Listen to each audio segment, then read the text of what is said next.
My dad had gone into the hospital on December 7th, thought he'd get better, he'd come home, life as we knew it would kind of go back to normal, and that wasn't the case at all. The surgeon came up probably about 10 hours after his surgery had started and told us that they couldn't stop the bleeding. He was bleeding profusely, just a gush of blood, and couldn't get it to stop, and they didn't know what was going on. All my sisters, my mother, we were all there. We didn't expect anything like that. But to hear that your dad's been on an operating table for over 10 hours, and his body's blood volume out so many times, we weren't prepared for that. They were going to try to get him out of the operating room and into the intensive care unit. He came back about an hour and a half later and told us we could go into the ICU to see him, but we couldn't touch him, we couldn't talk to him, we couldn't do anything except look at him for the fear that doing so could kill him. He was that fragile. Over the course of the next 19 days, it was touch and go every minute of the day. The foundation of my world shook. Still does. Just thinking about it. I don't think we realized the magnitude of what was happening while we were in the moment.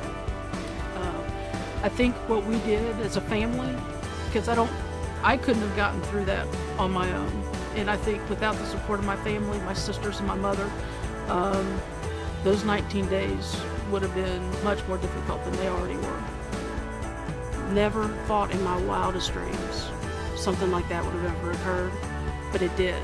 But the blood that had been given to him, and the plasma and the platelets and everything else, gave me 19 extra days with my dad, and my family 19 extra days with my dad. My mom 19 extra days with her husband of 43 years.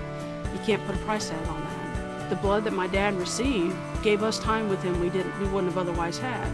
And so how do you repay that? A thank you doesn't do justice.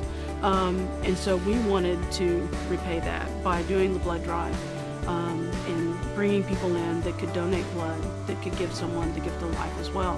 The blood drives are done in a way that, one, is respectful, which the Red Cross is always respectful of people when they come to donate, but also it's kind of a celebration, because we'll bring a birthday cake to celebrate his birthday, and we'll bring pizza for everybody, and we have a lot of fun, but it's done with a serious intent, which is to get blood donated for others that may need it. I mean, here, my sisters and I, my brother-in-law, my mother, we're all up there together donating blood at the same time for the cause that we never thought we'd be involved in. But when it hits home and you see the need firsthand, you've experienced that, there's no other way to honor my father than to do that. I think the Red Cross meets more purposes than we'd ever know, but I think that they're there to meet a need whenever someone has one. You never know when you'll need the Red Cross, but you thank God they're always there.